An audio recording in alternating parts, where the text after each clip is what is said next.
This is World News Tonight with Peter Jennings. Good evening. It was 11:21 in the morning Mountain Time a week ago when Littleton, Colorado was plunged into its nightmare. At 11:21 this morning, throughout metropolitan Denver, thousands of people stopped for a moment to think about those who had died and what their community has been through. On television and radio stations, they paused. At health clubs, in cafes, in schools, children put their heads down to consider the children who had died at Columbine High. At a funeral for one of the students who was killed, they paused as if to share in the wider community's deep sorrow.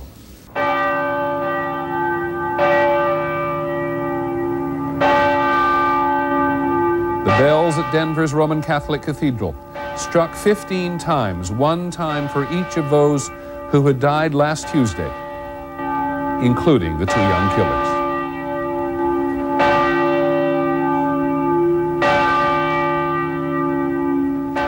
The killers are still so much of a mystery.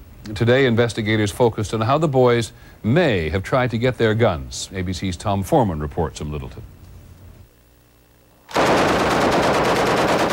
Mel Bernstein says 5 weeks ago, 5 teenagers, some in black trench coats, came into his gun shop in Colorado Springs wanting to buy these guns. Bernstein says he would not sell to them because they were underage, but he insists the group included gunman Eric Harris and Robin Anderson, Klebold's girlfriend, who authorities say ultimately bought 2 of the guns used in the attack. They were asking about the M60 machine gun they pointed at and the MP5 that the SWAT team uses with the silencer. Agents from the Bureau of Alcohol, Tobacco, and Firearms have studied videotape from Bernstein's security camera. They were not able to recognize any of our suspects on that tape. That does not mean they may not have been in the store at another time. So there is some credibility, possibly, to the gun shop owner's story. Oh, absolutely. A funeral procession for one of the victims rolled past a hardware store today where police are checking out another lead. Gary Soule, who works in the store, says he saw Klebold and Harris there a dozen times since January, having keys made, buying wire, nails, screws, and filled propane tanks. Just casually said, wow, what are you kids doing with all this stuff? Well, we're going to use it for school. How did they behave? These 2 kids were very polite. The boys were also polite when they appeared before a judge 1 year ago after breaking into a car. Now, this was the first time you went out and engaged in this kind of activity, isn't it?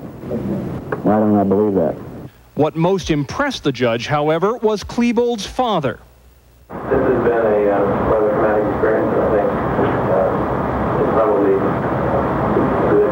good thing. That's a good experience that he did get caught the first time, and as far as I can tell, it was the first time.